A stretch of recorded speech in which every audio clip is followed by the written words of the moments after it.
Hello everyone, and welcome back to our channel. I'm Catherine with the Neo Cyber Institute. Today we'll be taking a look at privacy settings and how to optimize them for your particular needs. In this video, I'll be sharing ways that you can make your smartphones more secure. There are obviously some baseline privacy measures everyone should take, but for the most part, these security settings are pretty customizable. Since I'll be covering tips for both iPhones and Android phones, I'll put the timestamps for each section in the description box, as well as articles containing other tips for each. A lot of security settings are good for every kind of device, so I'll do a quick rundown of some tips for everyone. First of all, set a password. This is probably one of the easiest things to do, and yet a lot of people don't set passwords on their phones. Obviously, a tough password makes it hard for an attacker or thief to access your phone. Another good thing to do is to limit the permissions that the device itself or its applications possess. If your new QR scanner is requesting access to your location, it might be good to find a different one. Or if your sleep tracking app wants access to your camera, you should notice something's a little bit off.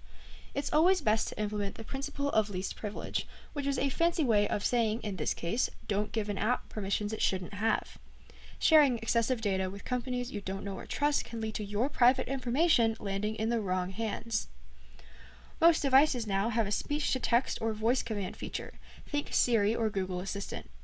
It's not a bad idea to disable these functions. They are capable of recording what you say and logging everything you do with them, regardless of whether you know or not. If you don't need these functions, you should try to go without them. Make sure to turn on two-factor authentication on sites you would like to be secure on. Two-factor authentication is good because just a password won't get you into the account. You also need a code texted to you, for example. This makes logging in a little bit slower, but much more secure. It's like having both a lock and an alarm you need to disable to get into your house. I'd also recommend using a sliding webcam cover or a piece of tape to cover your front-facing camera. Even if you aren't doing anything you wouldn't mind someone seeing, it can help you distinguish real hacks from fake threats. Sometimes a hacker will claim that they've been watching you through your webcam and will publish a sensitive video of you online unless you pay them. If you cover your webcam, you'll know that they're just bluffing and aren't a real threat. I also wanted to note some things to be careful of.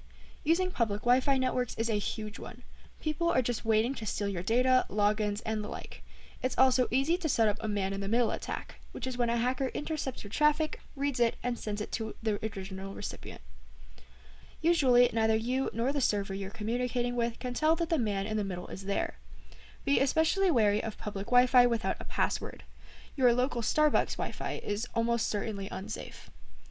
You might not even know that your passwords are being stolen or your computer is being watched. Another thing to be careful of is VPNs. In a lot of cases, they can be very helpful. The free ones, though, can sometimes keep your data and record information about you. For more information, watch our Tips for Working Safely Online video. Okay, let's talk about iPhones. One thing you can do is to set your phone to erase its data after 10 incorrect password attempts. This way, if the phone is stolen, the thief is less likely to get into your phone. If you're concerned that a small child, friend, or partner would accidentally do this, don't worry. After a certain number of incorrect attempts, the phone requires a cooldown time before trying again. We've probably all seen the message saying that you have to wait 30 seconds, 1 minute, 5 minutes, etc. before unlocking your phone. It would take a really long time to get to 10 incorrect password attempts. The chance of a child having so much determination is pretty small. So setting the erase data feature is much less scary than it sounds. Another thing you can do is to set your apps to not show notifications on the lock screen.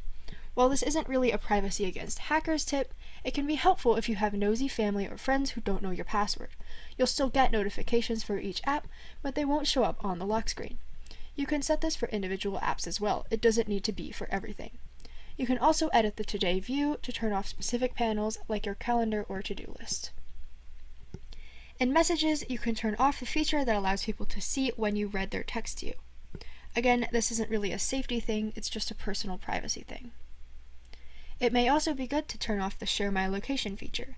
If you're comfortable with your family and friends accessing your location, you can leave it on. Turning it off is fine as well. You can enable or disable tracking by individual contacts, so if you only want your mom, child, or romantic partner able to find you, you can do that.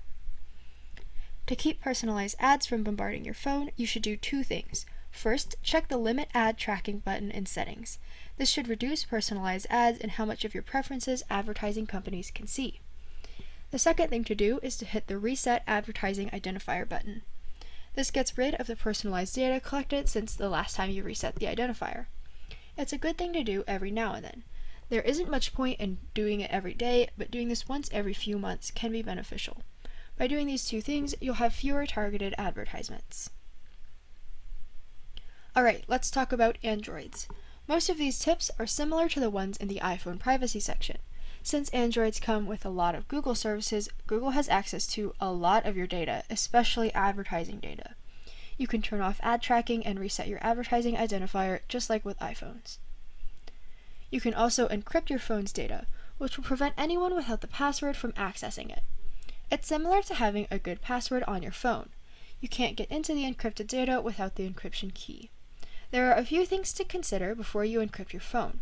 For one, its performance may be impacted. Depending on the type of phone you have, disabling encryption could be easy or very difficult. Some phones, such as most Samsungs, will have an easy decrypt button. Others, though, require an entire factory reset to get rid of encryption. There are also some phones with encryption selected as default, meaning that even with a factory reset, encryption will be enabled. On these phones, you may not find an option to encrypt your phone because that's already happening. A good thing to do is to enable Android Device Manager or Find My Device. This is like Find My iPhone. You can locate and wipe your phone remotely. If your phone gets stolen, you can make sure that the thief can't access your data because there's no data to access. Although this does mean the app can track your location, the wipe data function is definitely worth it. The last Android tip is a general one. Since Google is so deeply ingrained in your phone's functionality, go through the different settings and turn them on or off based on your comfort level. You can turn on or off the location history, Google Maps data, or search history, for example. Most of these are largely personal preference, and you can find them inside the settings of your phone or Google account. We hope you enjoyed this video about smartphone privacy. For more tips, check out the links in the description box. If you have questions or suggestions for our next video, leave a comment. This is Catherine from the Neo Cyber Institute. Thanks for watching.